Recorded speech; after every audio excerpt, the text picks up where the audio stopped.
Spencer Scott Holmes. And I'm Ryan Dunnigan. We're going back at it with more Pokemon than you can shake a stick at with Pokemon Adventures Volume 3. And this is when shit just starts to sort of get, like, real, really, is what this, like, issue's all about, or graphic novel. Yeah, they're trying to bring in, like, oh, yeah, people can die. This can be, they don't, actually. But it's trying to bring up, like, they imply, like, you know, we're going to cut someone's head off at some point. Like, really? Holy shit. Yeah, there's a lot of stuff's kind of going down, you know what I mean? Like, we realized that, like, half of, like, you know, the gym leaders are all kind of, like, bad guys, and they all signed up for Team Rocket, and they said, I don't give a fuck, I want ultimate power and strength. And running a gym would actually pay off the bills. It doesn't. Yeah, that's probably what it was. It's one of those things where it's like, you know, Lieutenant Surge had this, like, great, like, plan. He's like, man, I'm gonna grow up after the military, after, you know, the hills of, like, you know, Vietnam, or the hills of Aloha. Back when we had to go claim that, you know, territory. Yeah, it's you know, the kids nowadays, yeah, they all go there and it's a fun vacation area. It wasn't like that. It wasn't like that at my time. Where all these fucking tourists came in and all these fucking... A tech company went there, no. shot Ren up through the fucking roof. It used to just be rice patties and napalm. That's how I remember it. But he's like, well, that's okay. I was going to come back. It's going to come back to, you know, good old Kanto and just set up a nice gym and, you know, live out my days as a, you know, a gym trainer. Granted, that didn't work out. The VA ain't paying off. Yeah, no, I could definitely see him being one of the guys on the side of the street, like, with a sign, like, vet out of work. Yeah, just being like, just like trying to take some donations and, you know, keep the Vermilion City Pokemon Gym alive, and then, you know, lo and behold, who comes in with a little bit of a donations but Giovanni and some Team Rocket guys, and I say, fuck it, I'll sign up. We're gonna. It was either that or my Ted Nugent cover band. So yeah, exactly. You know, and I love the Nuge, but let's be honest here. What's really gonna pay the bills? Yeah, that's kind of how it is. So plus, you know, you can only play so many. There's only so many trips on the SSN, anyways. You know, so you only get hired out like twice a year. Well, there's also Generation 1 before they actually expanded the world, or just like, it's just the one continent. Don't question it. Yeah, it's just like, well, why can't we go left? I obviously see there's something over there. Be like, oh, there's forest in the way. You know, forest. Thick forest, that is. Man's greatest enemy. Yeah, the underbrush there. What lives in it? No, just the trees. Can't we just use cut? No, you can't just use cut. What is this, Oregon? You're just going to clear cut your path across there? You know what I mean? No. Shit, even in Gold and Silver, you realize how fucking difficult it is. You're like, oh, I need, like, HM, like, 8 or whatever the fuck it is, waterfall. So I can, like, travel up a waterfall. Right there, that's like Kung Fu powers when you think about it. I'm going to travel up a waterfall. All the convoluted shit you have to do. It's not like you just walk into a store and get the HM or something like that. It's like you got to go give an old man his coffee or some shit. Yeah, exactly. Shit, you get that one, like, I almost want to say you get that one, like, after, you know, Gold and Silver's Elite Four. I want to say, I was watching some regional video, and in Red and Blue, when you first get to Viridian, and there's that old man who won't pass. Like, hey, I'll show you how to catch a Pidgey. Look, boy, look at me while I'm talking to you. This is how you catch a Pidgey. Stop hitting the A button and listen to what I have to say. Well, he's just laying there. Apparently, in the regional thing, when he's laying there, he's in the American version says like, "I'm not moving until someone brings me my fucking coffee." And then in like the actual Japanese version, he's wasted, lying out in the middle of the street. Just the old drunk wise man be like, oh, hey Billy, get me a cup of coffee, and I'll show you a cool trick, you know. And then if you want an extra $5, just go walk over that real thick forest over there that nobody says you can get through, and you just rub my wiener. I'll give you $5. No, I'm good. Like, all right, well, how about I'll show you how to catch a Pidgey. And you can't fucking catch it. Like, I'll be honest, it's a little easier when can you go buy me a tall boy? Yeah, it's easy there, and I need to get straight. Grandpa, I think you have a problem. You shut the fuck up. Pidgey attack! Like, you didn't capture the Pidgey. Fuck you. Fuck you, Pidgey. This is as far as I ever got. Wow, really? You must be from like Cinnabar or like Saffron City? No, I'm from Pallet Town. This is, you know what? You remind me myself when I was your age. Yeah, I started off. I went to a forest. I found a case of beer and a nice guy with a bottle of rum. And 86 years later, this is where I am. Shit. Funny how that time flies. I would have probably got a check at some point. It wasn't for fucking Reagan. Yeah, you know how that goes. So I'm blaming it on Reagan. It's all his fault. Remember that movie when he had the monkey as a friend in it? That was fucking weird. I mean, I know Clint Eastwood had that too, but come on. He made it work somehow. Yeah. But no, like in this one right here, it's like they kind of start off and they're like, oh shit, we gotta still bust into fucking Saffron City. How are we gonna do it? And I always kind of like, because like Red and Blue literally like team up and they're like, okay, we're fucking rivals. We can fucking figure this out. We'll do it together and we'll just see who can kind of bust in there first. And I will say the thing about Blue is he thinks he's... I'll say this, he's not nearly as bad as Gary, and he's even somewhat more likable because he's really stern. But what's kind of a little irritating about Blue is, like, Red has been doing everything Blue's been doing, but he's just like, you stay out of this, Blue. You can't handle it. It's like, bitch, I'm the one that took out Team Rocket every other fucking time. When you only somewhat kind of, because it inconvenienced you. Well, yeah, Blue still has that thing where he thinks he's just way better. Entitled. But yeah.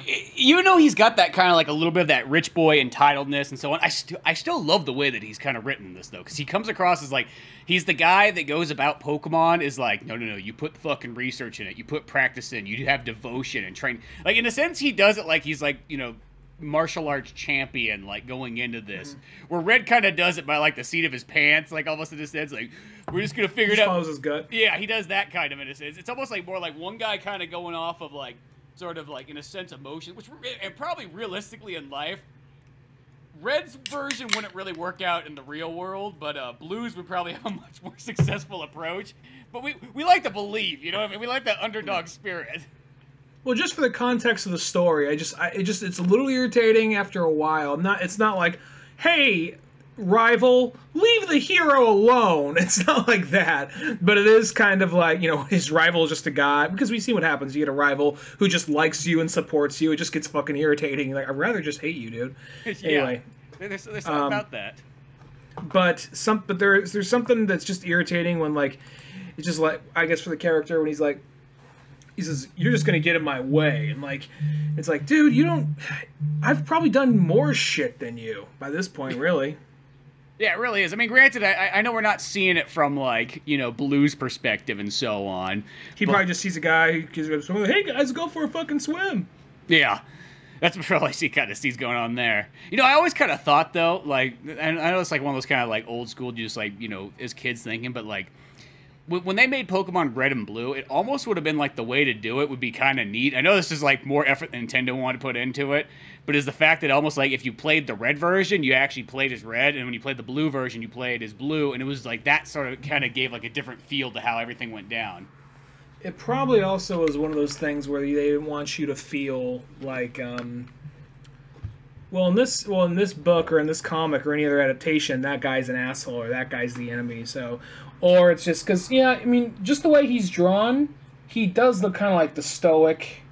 He looks different from the game, but I mean, well, kind of different from the game. He looks a lot more cockier and is smirking a lot more. This one, I mean, it's the same general look, but just given like his facial expression, the way his posture, he has a little bit more of a sense of kind of like the stoic anime guy. Mm-hmm. Well, it's like almost in this book, you could kind of see these guys even teaming up for like a long, like almost like going together as a group. I mean, I think in a sense there's always gonna be that rivalry, but like they don't feel as split as they do like almost in the anime and as in like the game too. You know what I mean? They still have their differences, but they almost feel more like they could almost work together better in this kind of context than they could in the other ones. Yeah, well, there's also sometimes there's the aspect of where they're shit was the example I was going to make. There's Fuck, it totally escaped me. Something about blue and the dynamic between. Actually, no, it's more like that anime like Triforce thing. You got the very brash guy, you got the very calm person, and then you got the character who's the middle of the ground. Well, you got women, and women can like trade off between those different attributes. Yeah. But I mean, if Green stays is the third rival as things go on, then I guess they kind of fit that trinity right there. But I do kind of like they're all kind of on their own journey and they just bump into each other. Yeah, I think that's also one of those things I like is that the fact that none of these characters, like, they can work together, but at the end of the day, it's still like a solo mission. I think that's something that's really kind of like missing in a lot of stories nowadays. Nowadays, it almost feels like, especially like in the Pokemon games, not saying anything against it, but like I remember like it's like in the Aloha regions and so on like that. You got like 6 fuckers that are like following your, pretty much 6 people or whatever they're following on your coattails. Maybe not that many, but like 3 or 4 people. But that's all I felt the whole time. Is I felt like these people just want to like come in on my fucking success and my hard work. That's what they're kind of like. Oh hey, like, you just beat the 7th gym leader. Well, that's pretty cool. Well, I'm gonna kind of show up too. And oh look, there's a camera. Here, let me get a shot of me giving thumbs up next to you. Yeah, I'm pretty fucking cool. Well, I'm gonna go eat some fucking tacos. So I'll see you once you're done with number 8. Like right as they're closing the door, you see his legs stick through. Wait, hold on. You know, any interviews I have to be a part of. Just saying. Just kind of leans like you're like they're already sitting in the chair, but he just kind of squinches his way onto the same chair. Like, hey, why isn't on our chair here? Are you seriously? Did you not plan this? You knew I was coming. That's okay. He's forgetful. He's got a lot going on. He always forgets about his old pal, you know, whatever the fuck my name is, Roy here. You know. Is that the Hawaiian Ash from Aloha or whatever? I can't remember because there was kind of like a fat guy, and then there was a girl with a hat, and then there was and then there was somebody else. There's a fat guy, girl with a hat. Shit, I was doing all this fucking hard work. I didn't have time to make. It's Pokemon. I don't have fucking time to make friends with other people. There's probably a scientist there. There's also probably some other rival or best friend. I don't fucking know. I will say, at least in the Aloha one, they weren't annoying like fucking Hop in Sword and Shield. But well, whatever. Going back to Red and Blue and Pokemon Adventures here, they fucking bust into like Viridian City or not Viridian City, Saffron City, and they do a thing where they use that like Pikachu like whatever like split substitute? attack. Yeah, substitute. Like one of those attacks that I almost want to say, doesn't that one not do like a whole lot of great stuff? Because there's always some of those Pokemon moves that are like, I always wonder who really uses them. Now, granted, there's probably somebody out there who's got it down where they can kind of use some of those attacks, but I always feel half the time those attacks that don't do any damage, that just sets you up just to get fucking killed in one hit, pretty much. Well, I feel like stat boosting stuff, unless it's healing your character, like I feel like that stuff always just, I don't know. I'm sure it can make a little bit of a difference here and there, but I remember when I first, because I watched the show before I played the game, so I'm like, oh, like Whirlwind, or like, you know, like Tail Whip. I'm like, oh, I just lowered his defenses? What the fuck, you know? So it was one of those kind of things, and then I can't even use stat boosting stuff. I can see those people who don't when they play these games, they don't see the character, they just see like a bunch of statistics, and this attack does this much math to the other statistic. I can see those guys using stat boost stuff, but most other people, I don't think they ever use it, really. Yeah, like, I could see there's probably some people that, like, are hardcore into, like, playing each other in tournaments, and they can use those things effectively. But I feel like for, like, the standard Pokemon games, doesn't matter which one you're playing, those moves is always like, doesn't do any damage? Crap move, I don't want to learn it. It's like, fuck that. No way, that's literally not going to help me out. Because Pokemon's all about, like, one-hit kills for the most part. That's what you want. You want to get all those good moves that can pretty much kill somebody in about 1 to 2 hits. Yeah, and he uses that attack, and it's interesting because, you know, obviously they do stuff in this game, in this book, they don't do in the game, but still seems kind of like, it still kind of fits, because they get to because basically, if you didn't hear the last episode, I'm just jumping on volume 3 for some reason, Team Rocket put a force field all around Saffron City, and took the whole city hostage, and even took members of Pallet Town hostage. So, for that reason, like, if you don't come and show up, we're going to kill everybody. We're going to fucking do it. We're Team Rocket. That's what we do. Really? Really? You guys kill? Yeah, fucking kill. We don't just like float around in a fucking balloon shaped like a cat. We do shit. Throwing Looney Tunes fucking bombs out. I can't remember. Did Blue explain to Red yet? He's like, yo, Pallet Town's fucking pure. Team Rocket's coming in. They're because like Blue is where Blue has this thing. Like he has like this sense of like small town pride. He's like, I fucking love my town. I went fucking back east to fucking Pokemon College so I could come back and make sure that these fucking impurities didn't come in here. I fucking support small business. He's like, God forbid they bring in their fucking Team Rocket Walmart and Targets to our good old Pallet Town. My grandpa's been fucking fighting for years. Oh, years like... to uphold it. We'll just stand there. We'll just stand there, like, just beating the war drum, waiting for these corporate fucks to come in. You know what? Let Silphco go burn to the fucking ground. Let it all burn to the fucking ground. Like, he just read Fight Club. You gotta ignore him. Yeah, exactly. Well, shit. Well, he didn't read Fight Club. He listened to the audiobook, and, you know, when that got boring, he like, watched the movie. Yeah. He read Fight Club 2, the comic book, and, you know, and kind of put pieces together for what the first one was. But yeah, once they kind of bust in there, Pikachu kind of, you know, goes through into like a secondary form and then kicks fucking Mr. Mime in the dick, and then it's like, oh shit, our force field went down. Well, what's interesting about that whole thing is that's one of the first moments where they actually have to work together. And they bump into each other for like a second, and Green bumps into Blue and Red, and she just kind of like almost makes them work together by talking, like saying, like, you guys rather you guys be like making points or just keeping score, you know, some shit like that. And then because he has a Golduck, Blue has a Golduck, and that Golduck has like psychic powers, so he's able to like, okay, you sense where the thing is, let Pikachu's little like double thing go inside there, and then you use your psychic stuff to transmit what you know to Pikachu. And that whole part, that's actually. And that whole part was actually kind of like well thought out. I think that's the thing about the comic as opposed to other narrative versions of the series. I feel like it has a little bit more of like thought put into how they get to it. You know, not as just simple as, oh look, there's water everywhere. Use lightning. You know, nothing as obvious as that. No, I feel like this comic is like, it sounds weird to kind of say, because I think the average person wouldn't think of a Pokemon one, but it's like, it's super fucking intelligent. Like, it's like hardcore thought out. Like, I really believe that like someone put their fucking like, you know, thinking cap on and went to town at putting these stories together, especially like in this issue or in this book.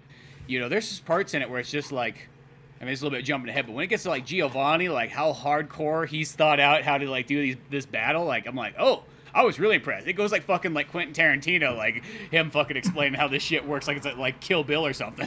Yeah. Well, it definitely has the anime thing. Like it takes 2 seconds to throw this ball. It takes 1 second for him to charge up his attack. You know, but at the same time, like depending how you present that, it can be very much presented as kind of like something you would see in a Tarantino movie, or maybe even like a Guy Ritchie movie, like kind of like the whole Sherlock Holmes kind of thing, you know? So, but once they get in there, it becomes this fight of, they get into Silphco, and you think, okay, they're just going to fight off, like in the game, fight off just a wave of just rocket villains after a while. But no, it kind of works in a way where Red is fighting off Surge. And Surge has got that like wearing, fucking rocket Pokemon launcher. He has like a rocket launcher that shoots like Voltorbs and Electrodes. And then he has like a megaton jetpack thing, and there's other ones there. And then Koga, he's like doing some weird like the fight with Koga's kind of weird because he's basically he has a muck and he's wearing it. It's almost kind of like armor. And then he has like an Ekans wrapped around his arm. And Golbat in this version is apparently really small. So, so basically when he tries to fight, well, is this Golbat like a robot in this thing? Because like after a while, fucking Blue picks it up and he's like looking in its mouth like it's a GPS device. Yeah, I saw that, but then that's what I thought. I was confused as fuck. I was like, what? I assumed it was kind of like some mirror on the wall type shit, but then I'm also thinking that might be like they didn't really have everything because Ekans is a lot smaller, Voltorb and Voltrode or Electrode are a lot smaller, you know. So I could see it being something where you know they weren't really sure what Golbat was just yet. You know what I mean? Yeah, maybe. Because I didn't know if it was Because supposed I to think be it like... attacks. This is an attack and fight, or maybe it's another goal bat that came out of nowhere. I don't know. Yeah, maybe it is. Because I was almost thinking it was like that Pidgey in that last one where like they were at Safari Zone. The Pidgey's like, hey, I'm trying to run a fucking business here. Like, I got 6 Pidgey kids, you know, at home. Don't you be fucking screwing around there, boy. Father, where is mother? Your mother's a fucking whore and she's not coming back. That's what I deal with every night. Exactly. I put them to bed. You know, I gotta get a little whiskey, put it in their cup. You know, it's a good father. I know. Don't look at me like that. Don't look at me that I'm the father fucking feeding my kids alcohol because it puts them right to bed. I know exactly what I'm doing. Hey kids, come smell the magic nap time rag. No, it's not a bottle of chloroform. It's like, but then you also probably get something to the point like, oh, like, father, but where is mother? Like, oh, she's probably getting plowed by that fucking mixer that she like left us for. If it wasn't that, it was gonna be for the fucking iPad. Yeah, you know, fucking Bill's PC. But anyway, going back to this, Blue and Koga have a fight right here, and Red is fighting Surge, and Green ends up fighting Sabrina. Yeah, and I think it's just kind of cool because it just kind of goes back and forth. I mean, you know, epic battle scenes and so on. Really going fucking hardcore. I mean, at the end of the day, Red he ends up defeating Surge and whatnot. And I love because, like, he literally, like, because you remember how I was asking the question, like, where the fuck is, like, the other badges and whatnot? I love how he just, like, rips the fucking badge out of Surge's, like, dead corpse on the ground. Like, I'll take this. And he's also being powered by a Zapdos. I'm surprised he didn't actually fight with the Zapdos either. Yeah, because that's the thing, is because they mentioned that Team Rocket got all the legendary Pokemon, so now each one of them has it. I think Sabrina has Moltres, and then Articuno's with Koga. And I think it's just kind of interesting. It's like, oh shit, like that's where all the legendary Pokemon kind of went to and whatnot. And of course, and then Surge is like, oh, but you know what protects me is I got my electric-proof briefs on right here. Team Rocket made. As long as my nutsack's protected, it ain't nothing can hurt me. My only weakness. Yeah. And then like, yeah, so that whole battle's going on, and I want to say in the battle somehow Red managed to rip his pants or something, and from there he's able to get in a shot. I don't remember if he kills him or if he just knocks him out. I think he just knocks him out. I think he just knocks him out, but he sure looks like he's just like down the ground, like, oh. Just having like flashbacks. Just hears Riders in the Storm. Yeah, and I just like that. Just as like Red, just like, don't mind me. Whoop. And I'll take this one too. Earned. And then he goes to find Blue, and Blue, of course, Blue. This is the thing, is that Blue is the one that like kind of like, as though as he thinks he is fucking the best, he still is always getting kind of his ass whooped at the very end. And it's like, oh, Red came and saved the day. Yeah, and he has trouble admitting that right here. I do think the battle with Green and Sabrina is interesting, because there's one point where you think Blastoise gets fucked up. And you realize, oh no, that's the Ditto. Like, she actually does interesting stuff with the Ditto. I guess because the rules of the game, it could only transform into what it's facing. That's why I always been like, fuck that thing. That thing fucking sucks, you know. But then it's just a gimmick. A lot of the gimmick characters are just like, what's the fucking point of that one? But then in this, like, oh, it can transform into whatever it's come in contact with. So it actually has a reason. And for a minute, you think Blastoise gets fucked up, and it turns into a Ditto. So it's also kind of like just her punching bag, sort of. Yeah, pretty much at the end of the day. Well, I mean, that's the thing, is Ditto's one of those characters that's like, it's an amazing character for storytelling. Just in the game itself, it's like, it's pretty much fucking useless. Yeah. Because the thing is, like, by the time you transform, good chance you're fucking already dead. Yeah. It takes a minute to transform, and then you can't even, like, you don't even know what the thing's gonna turn into, really. You don't really, you gotta hope, like, okay, I guess I have to hope this thing's weak against something in here, otherwise I'm just that mercy. I will say this really quickly on Ditto. If Ditto transformed, like, you know, instantaneously, because you know how, like, in the newer Pokemon games, some of them Pokemon all have kind of like a preemptive kind of, like, move, you know? Like, when you have Growlithe and you throw him out, and he's like, oh, everyone's intimidated by Growlithe for, like, you know, Gyarados and so on. If Ditto was one of those ones where when you threw it out, it instantly transformed, and then you had the move list, it probably actually wouldn't be so bad. But it's just the fact that it comes out, then you have to use a turn to transform, and then, God forbid, who knows what you're going to have attack-wise. If anybody uses Ditto, like they are spending, they probably takes them probably 40 hours to beat the fucking game. Just a team of Dittos and Dittos only. Yeah, Jesus Christ. Oh. That sounds like you have an identity crisis if you do that. That sounds like, you know, in like Greek tragedy when like you get fucking stuck in Hades, they'd be like, well, you're gonna play Pokemon Red and Blue for the rest of your life. Fucking A, but you can only use Ditto. Oh shit. Oh, and by the way, you have to continuously play it nonstop while rolling this, you know, boulder up the hill. Yeah. Avoid the lightning bolts. Yeah, you know. Oh, and then also, just for the fuck of it, a Fearo's gonna peck out your fucking liver every morning, so, be prepared for that, too. It's kind of like an alarm. Sometimes you'll be asleep, and all of a sudden, you'll be fucking ripping it out, and you'll be like, oh, Jesus! Oh, those are my entrails. Oh, and you know what that means? Once he's fucking done, I gotta start up the fucking Pokemon game and play as Ditto and roll a boulder up the hill all at the same fucking time. Jesus Christ. Maybe just back against the boulder, just trying to walk backwards. Yeah. But yeah, the battle between, like, you know, Green and Sabrina, that one's pretty badass. I think that one's actually kind of done neat, because there's all kinds of cool tactics going on, and just so on. Of course, once again, Red kind of shows, he's just kind of like, here, let me come in and kind of help everybody out along the way. He's going to be America in World War II right here. Just kind of comes in at this last minute, like, well, it still really helped, though, right? Yeah. I gotta say this really quick, since you mentioned World War II, because I thought about this, like, the other day, just because I just, you know, once you start kind of playing Pokemon, you just have these thoughts in there. Okay, now this is that one that, like, if you told it to, like, your grandparents, they would look at you like, the fuck's wrong with you? But listen, the other day, imagine this, a World War II themed Pokemon game.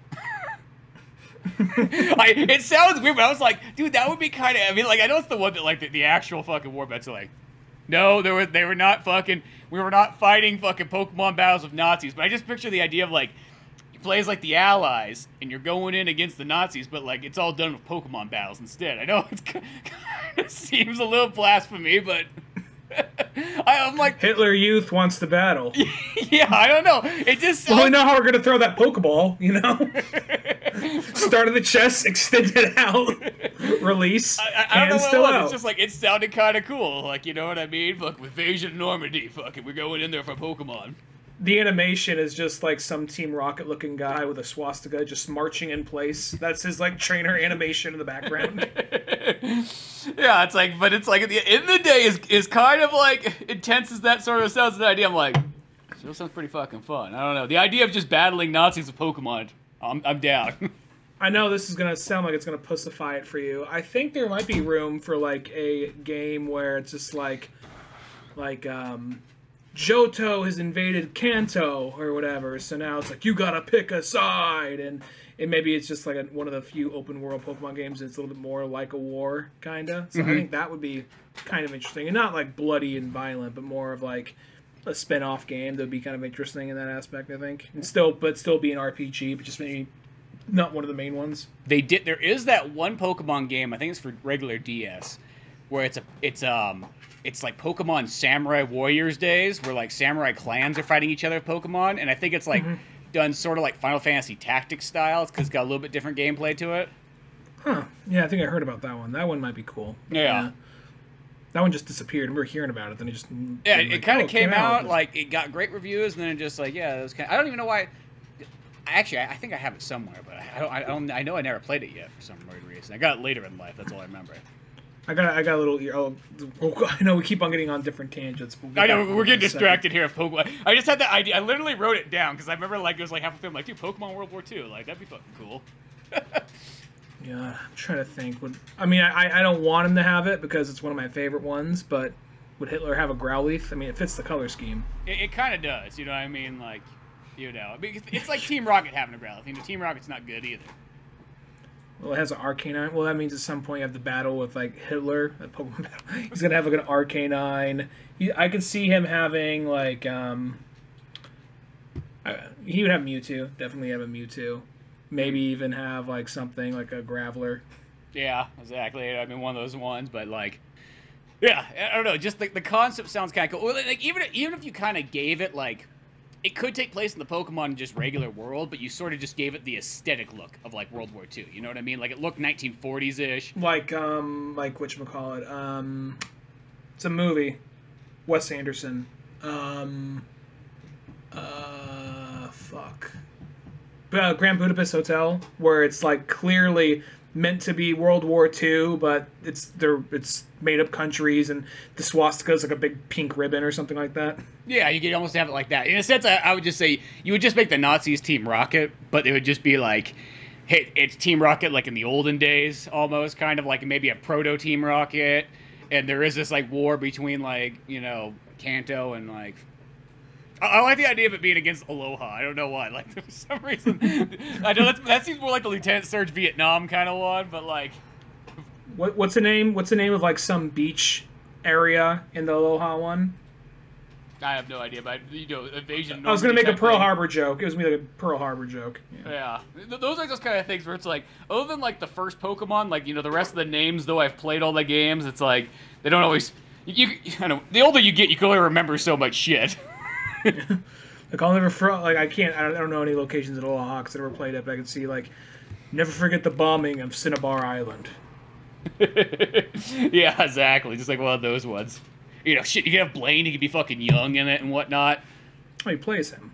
Because that's one of those things about Pokemon I would just really love to see more of is like going back to like the old regions and so on. It's like, it's weird that Gold and Silver was like the only one that did that. Where it's like, oh, we get to see what fucking Kanto's like, 10 years later or whatever the heck it is.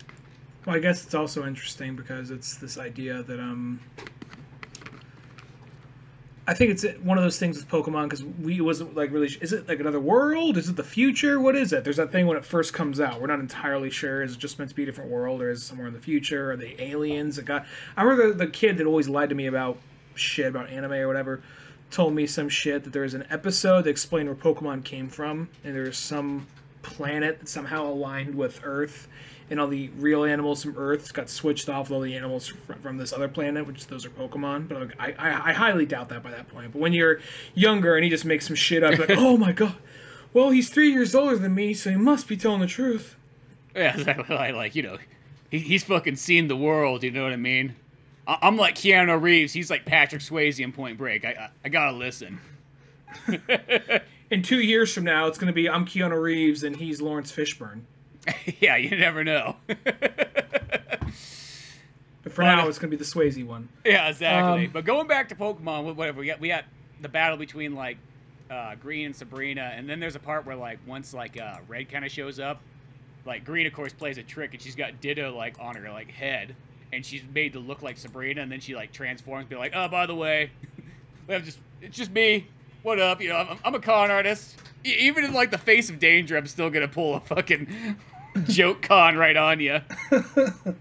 Look, I just want to make some money. That's all I really want at the end of the day. Yeah, and then of course, but like he kind of like Red's been collecting badges. Like he gets the one from Koga, and then he does a trade of like Green or whatever. I don't know if he does it right yet, but he trades the Moonstone. And it's like, what's like, he's holding on to the Moonstone. Like, what the fuck do you need the Moonstone for? Do you even have a Pokemon that you can use it on? I don't think he even caught. He probably has somewhere, but none of his main Pokemon need it. I think he got a Moonstone when he was going through the cavern or something. I think that's what Giovanni. He got the Moonstone. I want to say he even got it like with Green or one of those ones like that. But I mean, like, he doesn't technically need the Moonstone for his Pokemon that he has. Mm-hmm. And that's also after they get back together shortly. That's where they realize that the badges that he got back were the fake ones or something. Oh yeah, that she pulled another like switcheroo on him and so on, and they got this like weird looking like it looks like, okay, you know that like old toy that you like pull the cord and it like makes like the cow goes moo, the Chris Cornell goes whoa. Like that kind of thing, like that's what I always think of. I always think of that Soundgarden song, but well, I just like the cow goes moo. You know what a chicken does? The devil goes. Oh yeah, that's it. Down, down, down, down. And then it's like, so Ash needs to put Red needs to put like all the badges in there, and for some reason you only need 7. I guess you don't need the 8th one, but then something cool happens. Of course, Green thinks that's going to be a sweet Pokemon that's going to come out of it, or power or some kind. Obviously, nobody's kind of been able to like get this device to work because you have to truly go out and capture all these badges, and even the other gym leaders are like, shit, like we couldn't beat fucking Brock and Misty. That fucking 12-year-old girl, I don't know.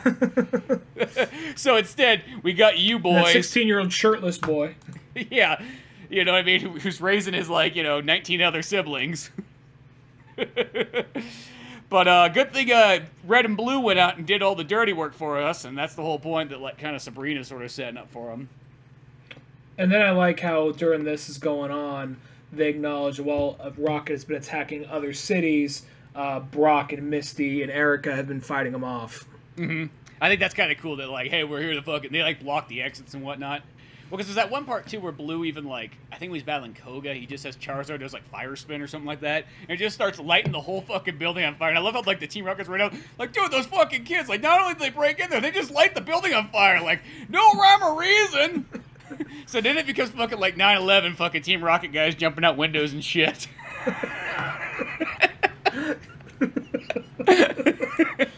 Be like, I just wanted a job, and this Team Rocket thing was the only thing I was hiring. Like, literally, on the application, it said no experience required. For 2 years, I tried to get the job I really wanted in life, and nobody would ever hire me. Every time I go in, they'd be like, well, you need experience. I'm like, well, where do I get experience if you don't give it to me? Team Rocket, on the other hand, hired me up. But I did not sign up for fucking boys to come in here and light a fucking building on fire while I was just on lunch break. That's another thing about fucking Team Rocket. Like, how dedicated are you? Like, if you really fuck up, you're like, all right, man, you gotta go pull off a suicide bomb, and they just come running in with an electrode on him. Like, God is great! Boom. Yeah, exactly. Just hold this graveler and wait for him to explode. Well, that sounds kind of dangerous. He looks like he's filled with shrapnel. You're Team Rocket. You're Team Rocket. When you fucking die, there's gonna be like a fucking 1,000 fucking virgin Pokemon. What? What a woman? No, a different religion. Yeah, no, they're not women. Actually, they're all gonna be men. So I hope you like male Pokemon.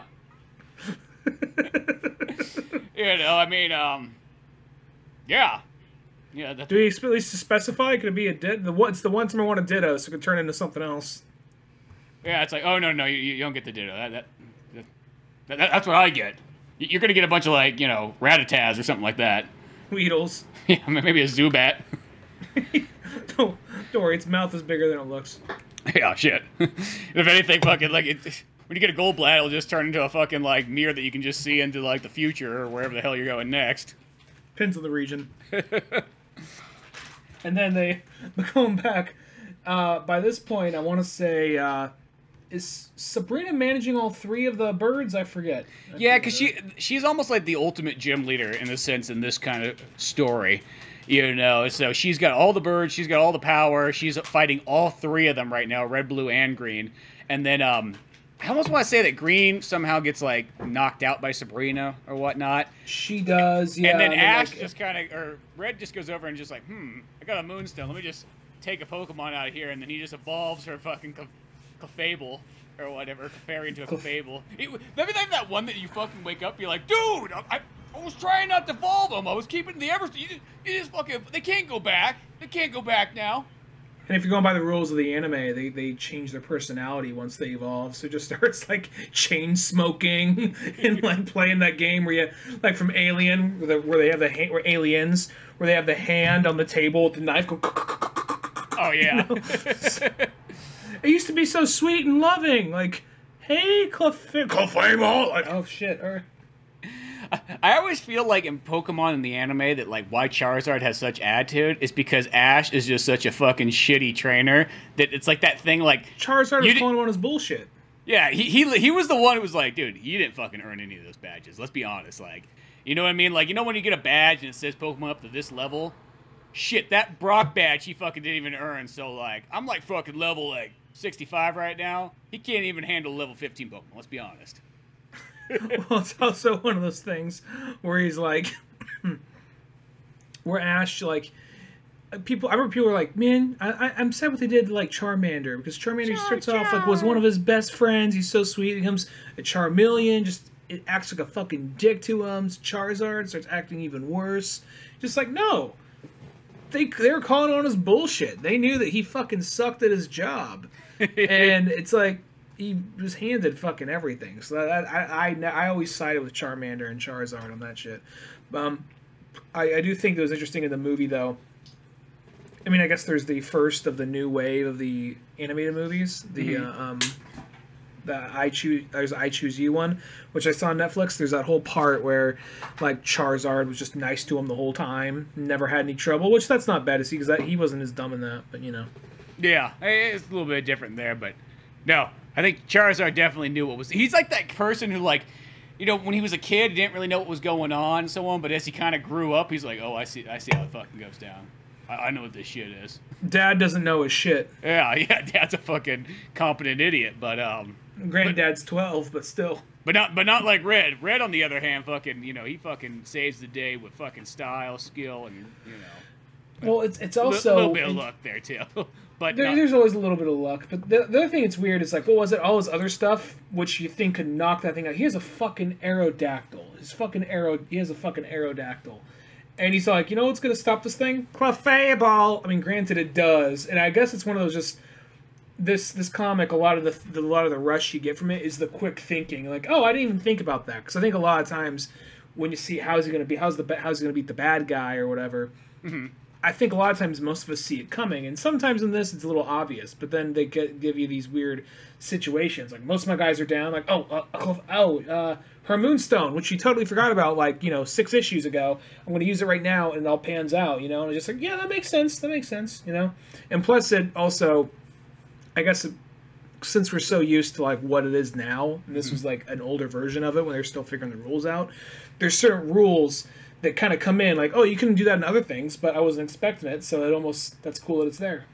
Well, and I think it's also that thing, it's like almost like it makes the Moonstone seem almost like, you know, bigger than what it really is in the game. And the game is more just like, oh, hey, here's something you can do to evolve your Pokemon. Isn't that kind of cool? Well, this one's like, oh, shit, you know, you don't just come across a Moonstone very often. So it's like, almost like superpower, yeah. Because I highly doubt a Clefable can beat just one of these fucking birds. No way. All 3. Yeah, exactly. But I think this was just the Moonstones. I think is kind of like where this power is coming from. That's how I sort of look at it. Mm-hmm. Yeah, and there's even the quick thinking things like they're falling out of a window because all the 9/11 shit's happening, and then in that moment the Venusaur suddenly, or the Ivysaur, like uses his vines like Spider-Man's web, more or less. Yeah. Like, that saved us, and that's where he turns into a Venusaur, and they all 3 starters now fully evolved attack the 3 different birds. I also love how the Venusaur evolves. It brings really like no attention to it. Like, it's just kind of like it's very natural. Like, it's in a time of crisis. He kind of evolves. Nobody even says like, "Hey, your Ivysaur's evolving into a Venusaur." It's just like, no, it just happens. I think that's kind of cool. I like that. Yeah. It just because it's not like the whole thing where it's like the dun dun dun dun. That march always gets you going in the game. But yeah. See, because then I love it's like it shows like once they fucking defeat all the birds and they're standing outside and fucking Giovanni's like watching and shit from the background, like that the Sif Tower is just fucking like falling over, about ready to take out a bunch of innocent like people and so on. Like, look at that thing, just like leaning over. But there's just a big old tie-up group of a bunch of like Team Rocket guys that probably just were running for their lives. I like to think, like, I just like the dental plan. The other guy's like, I have, like, 3 kids. I married the woman I met in high school. This was a mistake. I'm trying to support my family. Like, shut the fuck up. Oh, like, believe me, I literally just mopped the floors of the Sif Company. That's it. I didn't know there was a Master Ball in there. I mopped the floors. I don't do anything. And then they have the whole, yeah. And that's where they suddenly have that moment where Giovanni comes out and like he's peeking around the corner, like, haha, they think they got away. They think they won. They're handing the 3 legendary birds off to like to the good trainers, so they can try and help they can help more or less rehabilitate them, like take them to the abused Pokemon shelter. Yeah, that's pretty much what it is. Yeah. But during that time, Mewtwo ended up getting evolved. Yeah. And then by the end of I forgot to mention, by this point, Red and Blue. Not evolved, but made. Yeah. But by this point, Red and Blue actually kind of come to expect each other a little bit more. Yeah, because it is that. Because now it's sort of like it's almost like they have that understanding of their friendly rivalry. Like they almost have a little bit more respect of each other, but not so much that they're friends. Like at the end of the day, like we ain't gonna fucking hang out, but I'll see you there at Indigo Plateau, kind of like. I look forward to it. One of those things. This next one, it's kind of crazy because it goes like fucking like Akira. Oh yeah, we're like fucking Blaine's out there, and he's like, his arm's getting fucking mutated. It almost reminds me of also kind of like very like Resident Evil 2 at the same time. Like he's almost like William Birkin, and he's like, well, in order to make Mewtwo, I took the DNA from the Mew, but then I had to take out some of my own, you know, parts from my body, and now me and Mewtwo are kind of fused together, and I have Mewtwo in my, you know, forearm, and he has me inside him too, but not in a weird kind of way, if that's... Is it going to be like, you know, the first Harry Potter? He takes off the turban and his head's in the back of yours? No, it's way more like Cronenberg. It's really fucked up. Yeah, exactly. And I kind of like, because then it's like, you know, Red, of course, goes out. It's like, hey, by the way, whatever you do, there's this really fucking... And it's weird, because, like, Mewtwo sounds like he destroys Cerulean City, like, is what it says. Like... And I don't know if it just, like, wipes out and just murders everybody in that fucking town, because, like, there's this one shot of it where it's like, it looks like fucking World War, like, I France. Like, come on. Like, what the fuck is going on there? Is Misty alive? Misty's still somewhere, yeah. I think. I guess because she was, you know, out and fighting the Sith Cup. There's, like, that one where it's like, she leaves and she's like, if I would have just been there, I could have made a difference, you know, but I was out there. Whoa! Like one of those kind of like. She's all like, she ends up getting like jacked. She's like Abby in Last of Us 2. Just that kind of thing where it's been like, what the fuck happened? Like I leave and everything's fucking dead. Yeah, I do like how they have, well, but before when that happens, because Mewtwo's just white, like, you know, fighting shit, and he doesn't have the whole conversation like, what is life? What are we? You know, doesn't do that whole thing. But Blaine's like, we gotta fucking fight this thing, and they're fighting it with I forgot, like well, he got that Rapidash. He's got his Rapidash, and then of course, you know, Red's got all his like main Pokemon, Poliwrath and Aerodactyl and Ivysaur and what have you. Pikachu and Gyarados. I never really cared so much for Rapidash, but this comic's like, oh, Rapidash is kind of cooler than I thought. I guess I never really cared for Ponyta, but yeah. Yeah, I mean, it's a neat Pokemon, but I think it's just that one that, you know, you sort of gravitate towards other fire Pokemon and what have you, but yeah, in this battle, it just kind of gets intense, and, you know, as he's explaining how Mewtwo is put together and all these things, Mewtwo's creating this, like, tornado, and the way that they kind of go about it, for the fact of, like, how, like, you know, Blaine tries to make, like, a one mad dash on, like, his Rapidash, going in and just like it doesn't work. It's almost like Blaine could be dead. I mean, he doesn't die, but like has that feeling like that, like in other stories, that's where he would have fucking died at. You know what I mean? Mm-hmm. Yeah, it feels like there's like, oh, here's where the Obi-Wan figure goes. Yeah, exactly. And then he's like, here, Red, take this Master Ball. You know what I mean? Like he's like, but you know, you can't just like toss it at the Mewtwo. He's too smart for that. You got to find a way in. And the way they almost kind of go about it is like, I like how Ash uses a distraction tactic, because for some reason, Mewtwo's got that spoon, like, I don't know, he'd, like, murder a Kadabra on the way over here or something like that. I bet that's probably when, like, one of the animations was, like, a spoon waving or some shit like that. It's like, oh, we can use this. Oh, I forgot about that. There is that attack that sort of has that. And they probably just looked at him and like, yeah, sure, he uses the fucking spoon, you know. Where'd he get that from? I don't know, Captain Crunchbox. I could see the, like, you know, creator being kind of like turning like, wait, you know, and he just turns around with a big smile already drawn, like just has this look of he's so happy. He's like, just keep going, looks great. Yeah, awesome. Just go with the Mewtwo giant spoon idea, whatever. It's not that weird, I guess, but see how the kids like it. Maybe have a Happy Meal toy of it. Shit, you never know. But it's like he's swinging that spoon around, and like it's either that or he's gonna swing the spoon around if you fight him one-on-one, and then if you fight him as a group, he's gonna do the tornado thing. So it's kind of interesting, because then like Red's like, well, fuck it, I'll get him to do the tornado thing, gets him distracted, he puts the spoon away, and then he comes flying in like on Aerodactyl and then like shoots Pikachu out. Pikachu's got the Master Ball in his mouth, and it fucking hits him. Clink! Captures Mewtwo. I thought that was just I'm like, dude, that's a really well thought out way to capture that Mewtwo. And it's these kind of things that just make this stand out more. And I know it's sometimes that super anime, like fast talking, like my plan is to blade yada yada yada, you know. But at the same time, they don't really, since they don't have that narration, they just kind of like do it real quick. Like, oh wow, this is actually, like you said, really well thought out. And I even like too how it's like, you know, in a sense, it's like he gives up the Mewtwo, but it's not like he gives it up kind of like how like Ash would be like. He's like, oh, there's a 5-year-old girl on the side of the street. Here, have a Mewtwo. That'll be fun. You're like, what are you doing? That like, thing's level 75. It's going to pop out of the ball and eat her. You're like, really? Oh, that would be fun. Mewtwo, eat her. I want to see that. But it's like the thing is like he's like, hey, Blaine. DeviantArt fan page is born. I'm sorry, go ahead. You fucking take this Mewtwo, you rehab it back, you know what I mean? You know what to do. You put some love back into its heart. It hates humans, but maybe it just one day it can learn. One day it could be like just give the old mustache ride.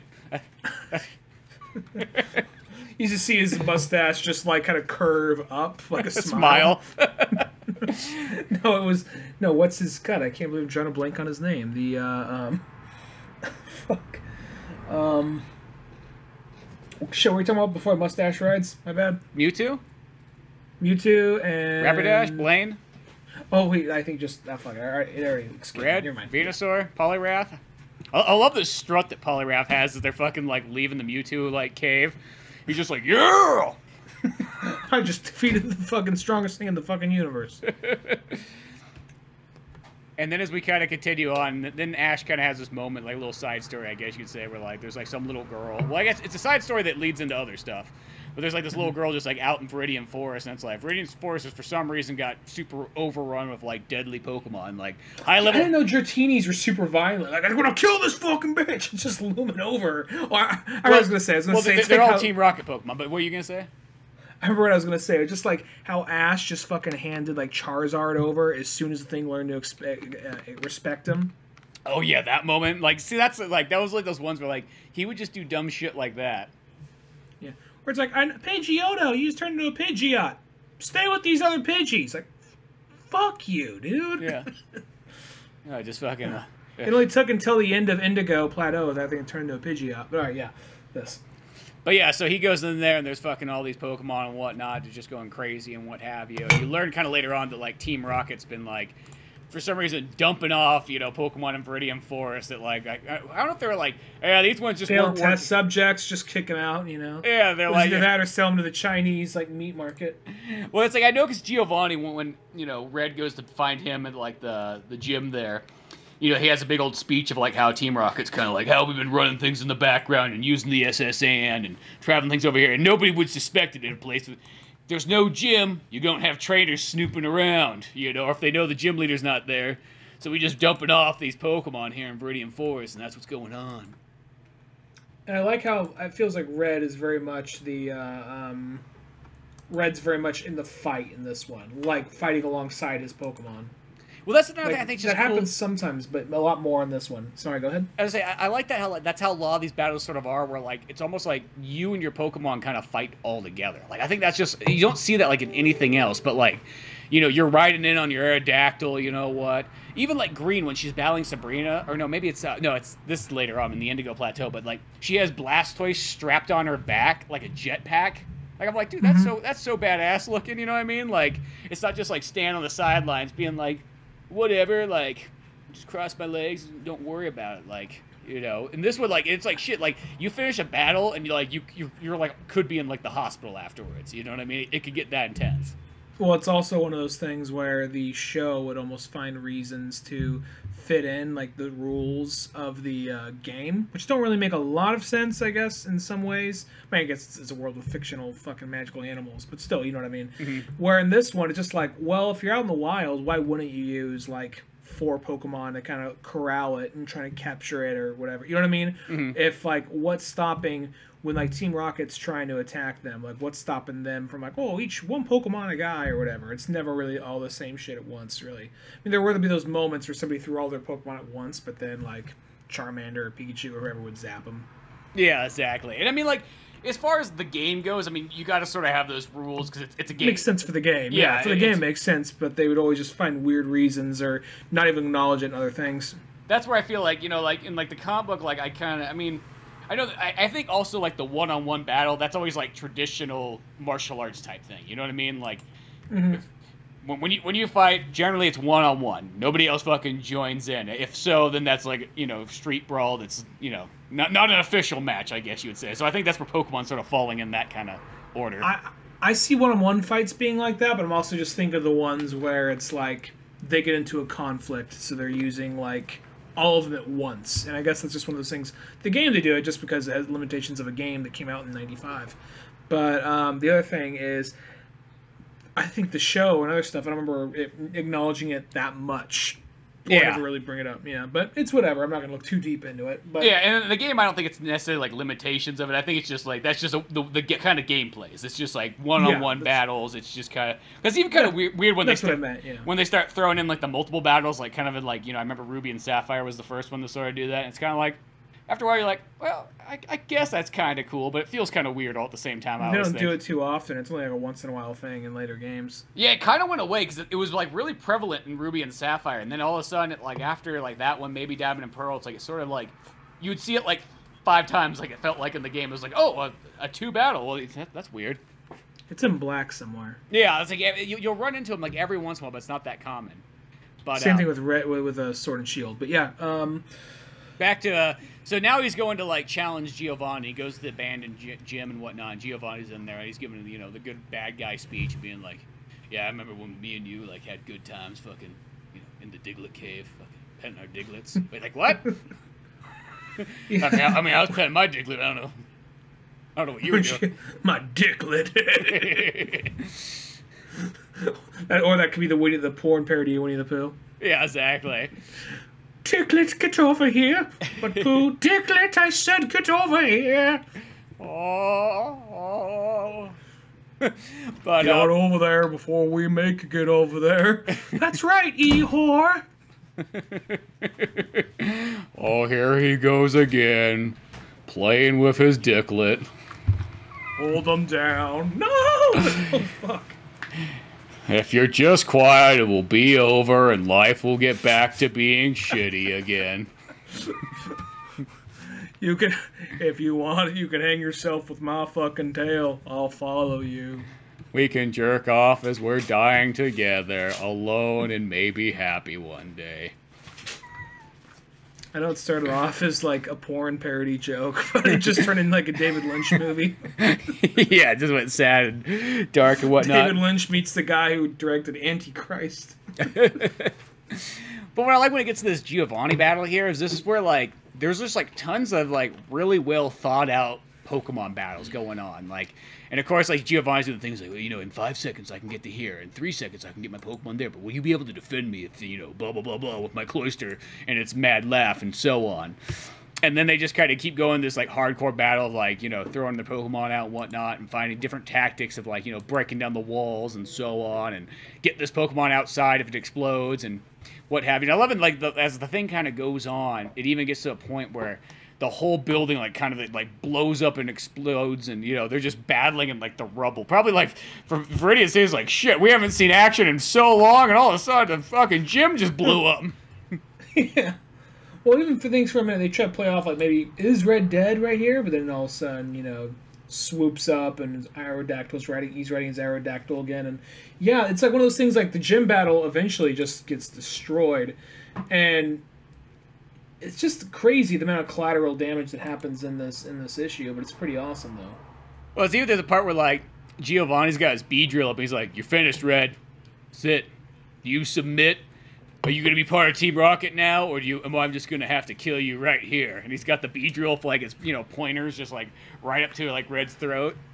And that's one of those things you never see like that type of shit in the animated series. Maybe they're in the episodes that come to America. I don't know.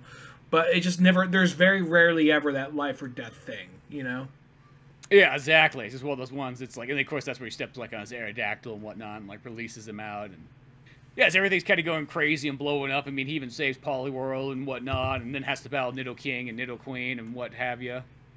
Well, I think it's also interesting just some of the small stuff they do to bring it all around because,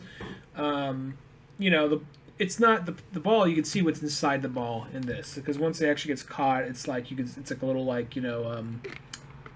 little thing. It's like a little window it's looking through. So I feel like this one does a little thing like, oh, it's still kind of active in its ball in there because something that Giovanni got across is he is too quick for Ash. He can grab these and release these things and attack these things before Ash even has a chance to like throw the ball. Mm-hmm. So in this one, it's just like, well, he's already faster than me, so one of the only things I could probably do is have Pikachu already be pre-electrocuting and charging up, because he could see what's going on outside the ball. And then by the time I throw it, he's going to come out. But the thing that most people get electrocuted when he's holding it like that, but he actually, one of the gloves he stole from Lieutenant Surge, which you think, whatever, that's probably not a big deal. That very much comes into play right here. That way he's able to hold it. And Giovanni's like, that's one of our gloves. Yeah. It's just like, it's all those like little cool tactics that are just so well thought out. And I can't remember, was this the Battle of like Sabrina where like he had it like built up with like 3 Pokemon? They were doing attacks and like you didn't think too much of it, but those 3, no, I think it comes actually in the Indigo Plateau. I think now I'm just talking about that. Yeah, that'll come up in a moment. But like just the in-depth way that it kind of goes about these battles. Like it's not just a regular battle, and it's not even just like a simple battle. It's like it's overly complex, like the most complex Pokemon battles you could ever imagine. But like it works out great. Mm-hmm. And then but basically he ends up beating Giovanni. Mm-hmm. And it's just one of those things like, and you took down Team Rocket, kid. And he's almost kind of becoming a celebrity by this point. Yeah, it's even like when he comes out, he's like, he's in the hospital for God knows how long. Like, shit got fucking real. It's been 8 years, Red. Oh, your Pokemon died. But they weren't that old. They died of a broken heart. They didn't think you were coming back. Poliwhirl hung himself in the corner while jerking off. How'd he hang himself? That's what I want to know. Well, Venusaur helps. Yeah. And of course, we get the creepy Pokemon fan club comes back too for a moment. But they don't... For a minute, he sees like, oh my God, whose Sparrow is this? I simply must have it part of my club. He's like, we the fucking Sparrow. Which, it's like, I mean, they draw it kind of cuter here, but I never thought it was one of those ones is one of the cute ones. You know? He's like, they're all cute when they're bent over. From behind, they all look the same to me. Well, it's actually drawn more like a little chicken here. But then, like, where in other versions, it's a lot more of just like, fuck that thing. It's probably gonna peck out your goddamn eye. Yeah, it's like a fucking. It's gonna go all Alfred Hitchcock on you. Yeah, exactly. Well, this what leads us to the and it's kind of interesting. This one's like the Indigo Plateaus. Like, it's just a tournament among trainers. It's not the Elite Four yet. You know, Elite Four. I think that's interesting. Oh. You're saying the Elite Four will come to play. All right, I just want to say this really quickly. There's actually a part right before they kind of get started the battle. This is something you would never see. It's like something nobody would think anything of in the 90s, but like nowadays, like God forbid you would ever see this in any kid thing. There's a fisherman guy smoking in a Pokemon book. Just one of those things you don't think about, but like he's got a cigarette in his mouth and so on. You just one of those ones would have crossed nobody's mind in 1998. Would have crossed nobody's mind in 2008, but nowadays, could you imagine having a Pokemon book of a guy smoking? I remember there is an episode where there is a it's actually the episode where there's that for how much shit I talk on the show, I remember a lot about it. I remember there's the episode, there's that fuck up magician, and by the end of it, I want to say they're helping out some fuck up musician. I know magician. And Red comes in at the end. Not Red. Fucking. I'm getting mixed up now. Yeah. Ash. Ash comes at the end, and that's where like his Charmander turns into a Charmeleon. Mm-hmm. That one right there. He there's a guy smoking in the crowd, I think. Unless 4 kids just said, "Oh no, it's a lollipop." Yeah. Because at some point, some people get out of the ground. Oh no, it's just a dick. That's all it is. 1950s, just a dick hanging out. He had like this 1950s greaser thing. He was all hunched over, had like kind of a pompadour. Like, yeah, this sucks, and you know, has like he's like in like you know a tight wife beater or baseball shirt or something. Yeah, exactly. One of those ones. But it's just amazing because like this feels like nowadays they treat smoking like it's like, oh shit, if you have smoking in your movie, instant rated R movie. It's like, don't get me wrong, smoking's bad, okay, but at the end of the day, who the fuck cares? You know what I mean? Like seriously, like that to me, whenever I see that like in a movie trailer, it's like, oh, it contains scenes of smoking. I'm like, get the fuck out. Get the fuck. You know what it also contains? Scenes of people probably drinking a soda or eating something that's probably not good for them too. You know what? Why don't you fucking put that in the fucking, you know, Green Band trailer? I want us to get that fucking padded in this world, like rated PG-13 for heavy soda drinking. Yeah, someone eats a bag of Doritos. PG-13. but it's a Winnie the Pooh movie. PG-13. He eats a bag of Doritos at one point. Man, I wish we could edit it out if the eating the bag of Doritos part wasn't so crucial to the plot. Where, and also, Doritos is funding this whole project, so he can't get taken out either. funny, we're Disney. Why are we letting Doritos tell us what the fuck to do? Well, you know how it is. What they always say, you know, if you don't have to spend your own money, sometimes. Doritos will. Yeah. But, yeah, back to Pokemon and smoking, and back in the 90s when smoking was cool. Clint Eastwood still did it by that point, maybe. Yeah. Though Clint Eastwood technically only smokes in movies. Fun fact. I believe it. But, yeah, we get to the battles here, and then we kind of realize we're already kind of at the top, and it's like, oh, it's going to be green versus somebody mysterious, you know, and then red and blue, of course, and then, like, somebody mysterious pops out, and it's just literally, like, you can tell it's just Professor Oak, just fucking jacked Professor Oak. With a bandana just wrapped around, like, his face, just all mixed-matchy. It's very obvious. That's the thing, it's very obvious it's Oak, but because just the hair, and he's an older guy, but then you're like, oh my god, Oak's a fucking, like, when he's not in there doing, like, equations, he's just, like, bench pressing a fucking Suburban. Holy fuck. Yeah, I know. That's what I like about it. It's like, 'cause, you know, it's like, once again, Oak, it's like, he's not dad-aged, he's grandpa-aged. Keep that in mind, too. Like, I always picture Professor Oak's probably, like, 68 years old or something like that, if not older.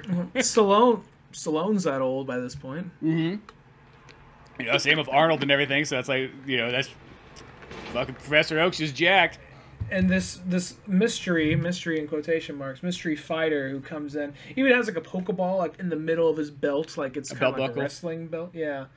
Like, this whole battle, he's the first to fight Green, and in this, we learn that Green is scared of flying Pokemon because he keeps on using these bird types and he keeps on, like, throwing her off.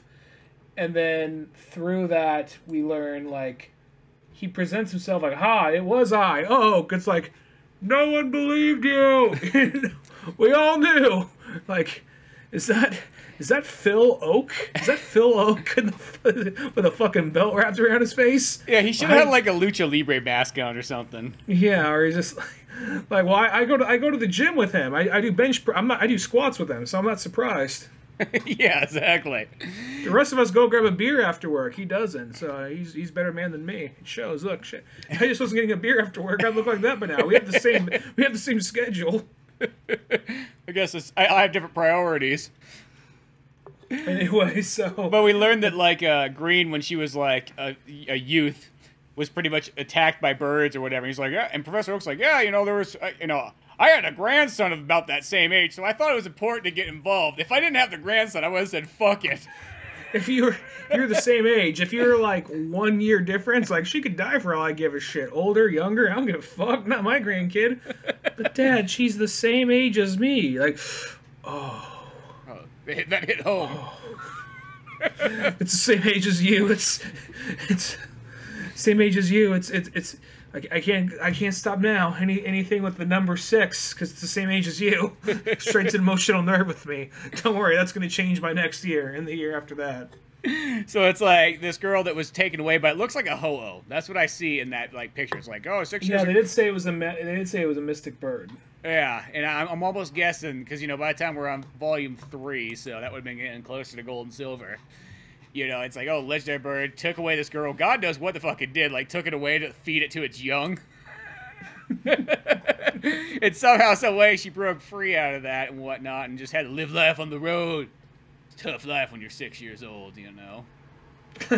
There's like a news story or like a documentary on Green years later, families talking like, oh yeah, we were gonna put out a search party. Like, you know what?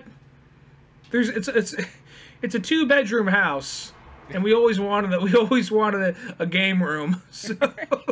You know, ping pong table. You know, little kind of indoor bowling lanes. Maybe the dogs playing like poker together. I know it's a little like, you know, forced by this point, but if there's room, you know, it's funny. Gotta make room for the Roadhouse poster. Yeah.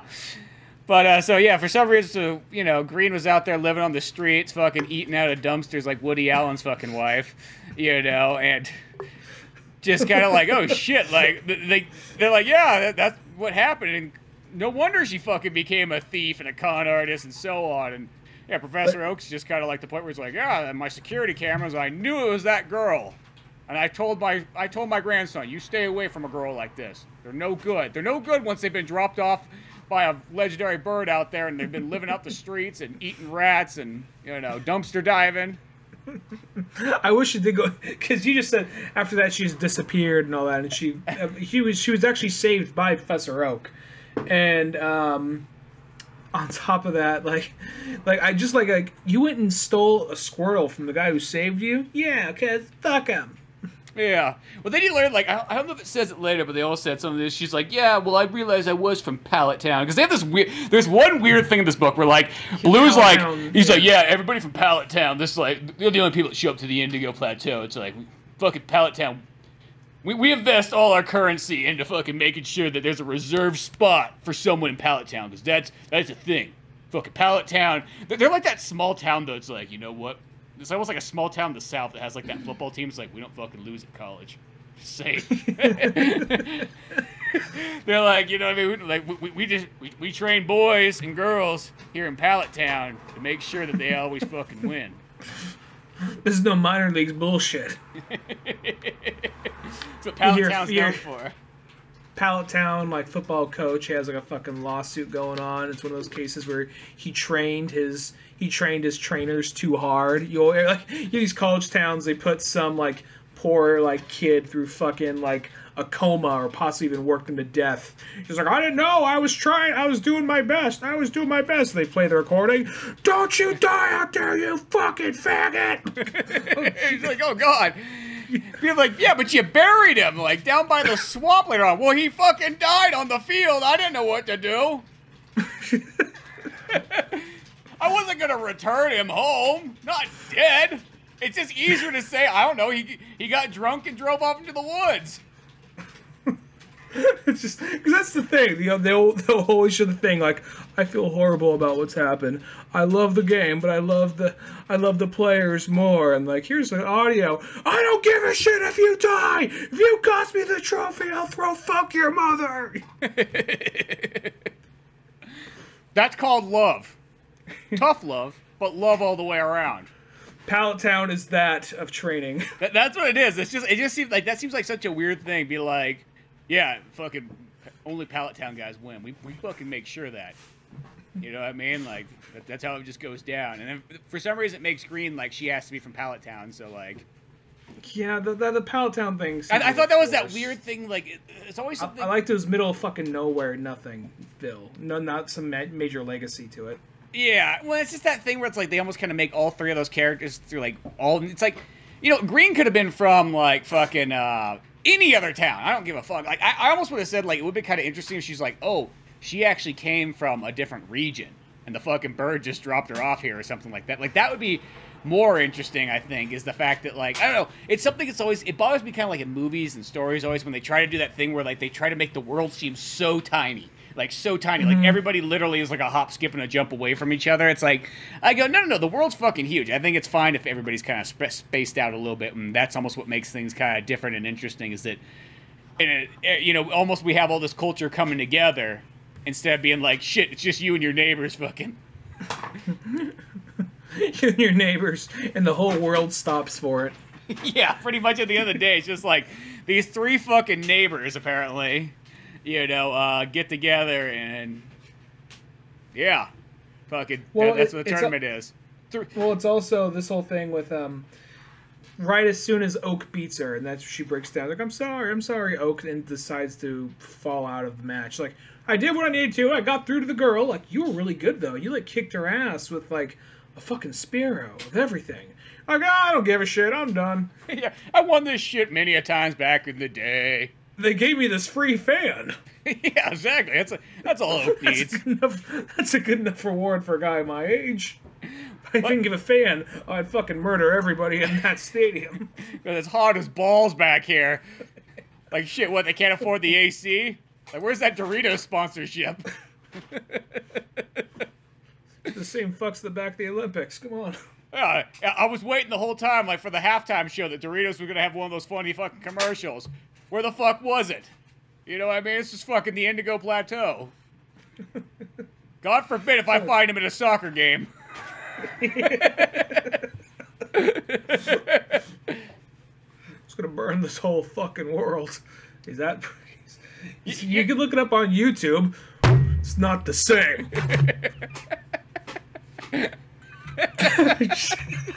Why he slapped at the fucking camera, just goes all knocked over the webcam. Give me a minute. Just went all fucking crazy, just like, oh, like fucking Charizard showed up, just like the Battle of Giovanni and fucking like Red. Hope that thing doesn't. It's pretty much like where Oak is just kind of like the thing is like, you ever picked up one of those magazines and seen those stupid fucking outfits they wear in that Sword and Shield zone, like when they got to play? Like you would never catch me dead in one of those things. This is what men wear: fucking belts with oversized Pokeballs on them. Yeah, and like and a belt around your face. Yeah, just take that Ryu headband and just wrap it like a goof. Oh yeah, but by the way, Green, don't you ever fucking steal again. If I ever fucking catch you stealing, I'm gonna slice one of your hands off. You fucking hear me? Take this Pokedex. The way they do it, I'm gonna do it Agrabah style. Yeah. You ever wonder why Aladdin's missing an arm? Like, Aladdin's missing an arm? Yeah. It's a fucking prosthetic one. You didn't know that? He's stealing shit all the time. Look at him. But he's street rat. It's like, if I was in Agrabah, my policy would, Aladdin wouldn't wake up the next day. Let's just say that we'd be eating monkey soup. He's got the idea. He got like fucking like they're not like this fake, robot hand, but more of just these stumps with hooks at the end of them. Because he just got fucking. I don't know what it was. That camera went down so fucking slow too. I don't see this. This is like, it would be hilarious if the video was actually recording, but. I hope it didn't. I hope I didn't break the stings. You can see them falling off. But yeah, Pokemon. That's why. What the fuck were you talking about? The fucking thing fell over. Well, that was fucking hilarious. But okay, we're back to Indigo Plateau. So let's just say we get to the point like fucking Professor Oaks whoops ass, then like forfeits the tournament, slaps a fucking Pokedex in Green's hands, tells her never to fucking steal again and become a better woman and. You know, if I can't know because he's watching her through that fucking Pokedex. Yeah, don't put a fucking Band-Aid over that fucking like little camera on there. Professor Oak needs to see. I got the screen recorder on the whole time, so I know what you're fucking doing.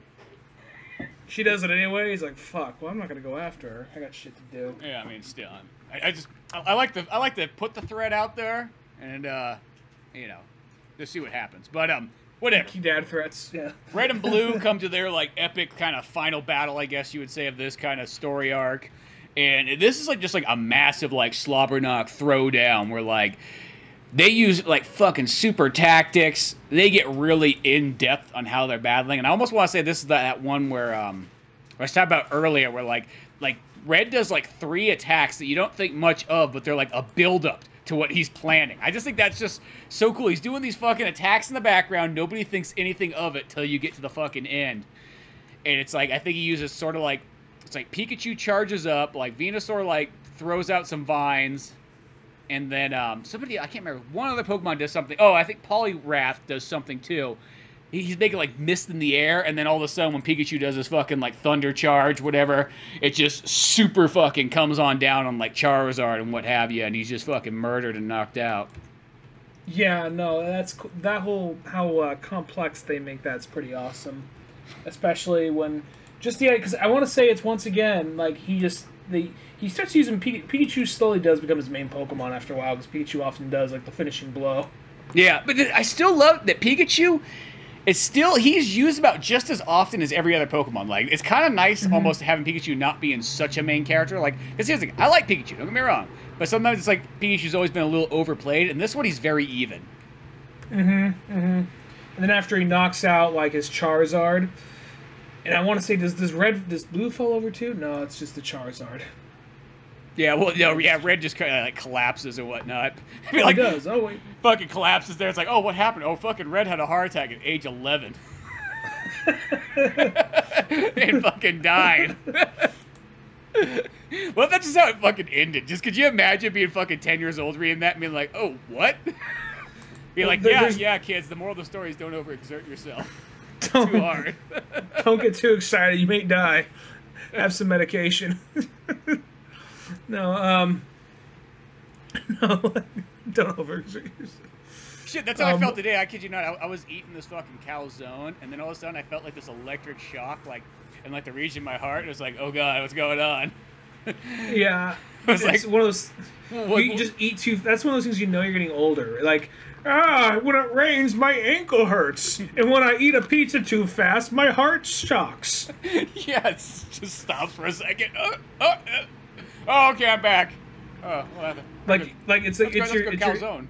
It's like, don't do that, and that's generally like, oh well, your heart's saying don't do that, but then you're like, well, I already paid $25 for it, so yeah, so nom nom nom. Yeah, exactly. There's that thought that always crosses me, like, well, I put money down, so you'll get over it. We'll have some Cheerios tomorrow, and I'll do some sit-ups. You know, there's a kid starving in some country, so I'm gonna make sure I eat every last morsel of this. It's for them in spirit. Yeah, I'll be like their spirit animal. I'll be the hungry American. Maybe he'll get a street mural of that. Just can we get it painted like right, like they're like, you know, I know they don't got a whole lot of stuff there, so can I get a mural of just this American with this massive fucking feast, just eating for it, and it just says, "I'm your spirit animal." And he's shoveling like food in just with like a fucking like spoon, you know what I mean? And he's pointing down in the mural. It's one of those ones where like doesn't matter where you sort of are looking at the mural, like he's always pointing and looking at you.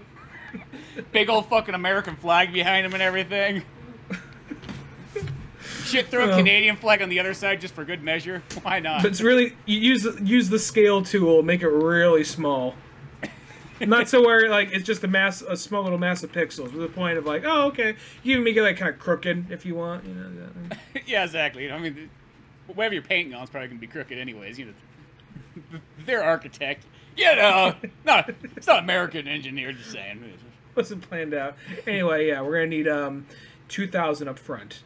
That's just for getting the Yeah, but yeah, Pokemon. Ash defeats fucking Blue. Everything's fucking awesome. He kicks ass. They realize that Mew's still fucking out there. For some reason, Green gets a cell phone. It's fucking like 98, so you're like, shit, she's fucking rich. like, who did she con for that? Like, Professor Oak's like, well, me and Green, like, Grandpa, whoa, calm the fuck down. Who do you think I am? One of the Pokemon fan club people? No, shit. I bought her a cell phone. Yeah, I just bought. What, can an old man buy a young girl a cell phone? Is that so fucking wrong? He's just like. I want to call her up every once in a while and talk. You know, I mean, just. You know, I mean, I like you, grandson, but I always want a granddaughter. Just be honest. Just gets it. She like Green's sleeping. Just gets a call like at like 2:30 in the morning, like, hey, it's Professor Oak. Like, oh hey, what's going on? Like, just. My wife had an argument again. I feel like I could talk to you. I'm 12. I don't have any marriage experience. Yeah, I think that's why I feel like I could talk to you. Is you just don't have that experience to like cloud your judgment. What do you think? What do you think when you look at a man like me? What's the first word that comes to mind? My wife used feeble. Yeah. Like, you see these guns. You know I will go to the gym daily. She's like, no, I see what's on the inside. The Phil Oak I knew didn't need a CrossFit membership to feel like a man. Well, you know what? That's the only place I get love is at the gym. That's it. At home, I'm nothing. I'm just a fucking walking paycheck is all I am for her. Someone's spotting me at the gym, unlike you. Yeah, you know, there's always a nice fella there who always wants to rub some, you know, oil on you, buy you a drink, you know, help you shower. It's real friendly there. We share playlists together to help you get amped. The one he sent me had a Duro Sandstorm and Limp Bizkit. Keep on rolling. Yeah, you know what I mean? Like, you know, just gives me that motivation. I wish the wife would give me that same motivation. She doesn't. She doesn't do anything, actually. She just sits around all day and waits for me to cash that check into her bank account. It's 2:30 in the fucking morning. You know, I got Pokemon to chain.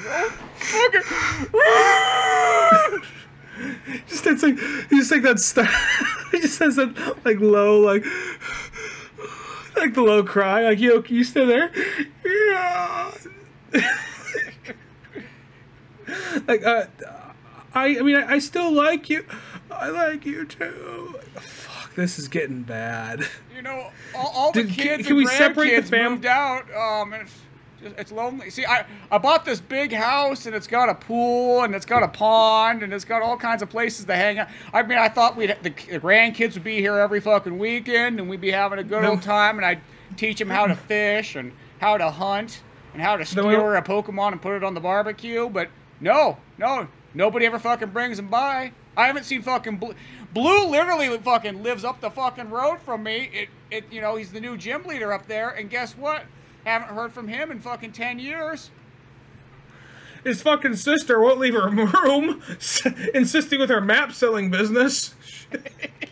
She sold it to one boy. And you know what? She's been telling the IRS every single time she's in, like, a deficit in her, like, taxes, you know, and the business will pick up one day. But I'm pretty sure she's going to get audited next year because you just can't have a deficit that many years in a row. My shithole grandson's not going to fucking help. And she just fucking... She's just too stubborn. She's too much like her goddamn father. I hate that guy. I really do. I know it's my son, but you can hate your son, can't you? I do. I sure do. That's why I sent him to fucking... I looked at his grandkids as a second opportunity. Like, maybe these ones will be better. Why the fuck would I think that? I sent him away to the X and Y Islands, and I hope to never hear from him again. Man can hope. Anyway, thanks for listening. I really... Like, is he still talking to Green by this point, or I was just imagining he was also telling this to his, like, bench press buddy?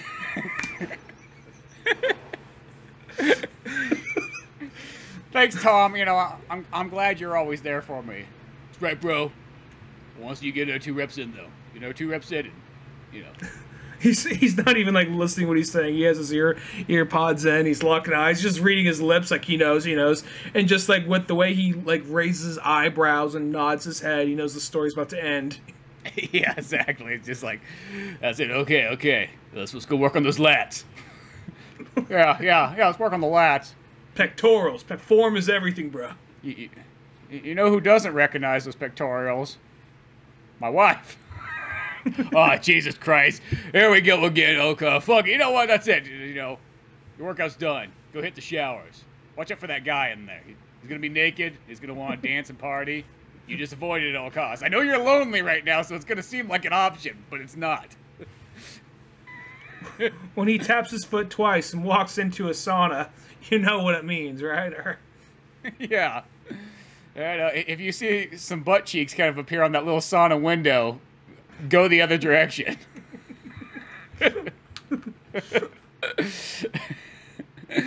And that's how Pokemon Adventures 3 ends. Once again, a very good addition to it. And I do like that they make the plateau just like top trainers, because I think that also gives the book a little bit more longevity.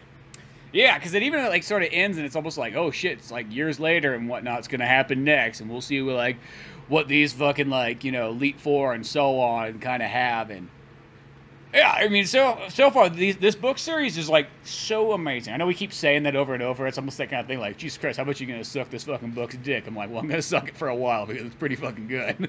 You know, I will too. Yeah, gladly. You know, it's like probably I'll put on the chapstick. I kid you not, of all things Pokemon, I probably would say it's probably the best Pokemon experience you could possibly have. And that even includes, like, the games, and I fucking love the games. They're, like, some of my favorite things of all time, but this story, so fucking dialed in. So fucking good. Like, one of those ones, like, I know we kind of went through this whole thing, but that does not mean you should not go out and fucking check it out for yourself. It is totally top class. Plus, you won't get, like, you know, 5-minute rants between every 3 panels. Yeah. What if Nazis were in Pokemon? Yeah, I mean, you might get disappointed when you realize that was not part of the book, and you're like, shit, I thought they were leading me on that fucking Hitler was going to come out with a Growlithe, and then he wasn't there, so I was pretty disappointed with it. I've been seeing a huge surge in, like, just when it comes to, like, Pokemon fan films. I've been seeing a huge surge in, like, fucking Hitler with different Pokemon, like, memes. Well, I mean, the obvious one is Pikachu with a stash, but you get people a little bit more creative with, you know, like the Nazi symbol in the center of the Pokeball. They're getting a little creative. Of course, it all started on 4chan. Yeah. You know, but I was going to say, Shit, what was I gonna say? It was fucking Pokemon. Fuck, it escapes me. Yeah, whatever. Yeah, something fun Pokemon. But yeah, beyond all that good stuff, go to oldmanorange.com for more podcasts, comic books like Pizza Boyz issue 10. Kickstarter's just about done, but that means they'll be up on Amazon and Comixology and all that fun stuff. That's out there. If you enjoy video game addiction and skateboard tournament throwdown fun, go check that fun stuff out. I'm Spencer Scott Holmes. And I'm Ryan Dunnigan. We'll see you some other time. Later, folks. Thanks again for listening to the Old Man Orange Podcast. Sure, check out oldmanorange.com for more podcasts, cartoons, music, animation, and a whole lot more. We also have the Old Man Orange blog going with all kinds of fun stuff. If you easily want to support the show, use one of our Amazon links either on the website or in the description of the podcast below. Rate, review, and subscribe to the show either on Podbean, iTunes, Spotify, YouTube, Newgrounds, or anywhere else that you seem to get this podcast from. Grab the sitcom-styled comic book Pizza Boyz on either Comic Central, Comixology, or Amazon. Want more podcasts? Check out the Indie Comics Club over at Comic Central. I also got a workout website called Thor's Hidden Gym, filled with fitness tips and tricks, videos, and a whole lot more fun stuff in the calisthenics world. Talk to us on Twitter at Spencer S. Holmes and Dunnigan Ryan. Like our Facebook pages of Old Man Orange Productions and Pizza Boyz Comic. Thanks again, we're out of here.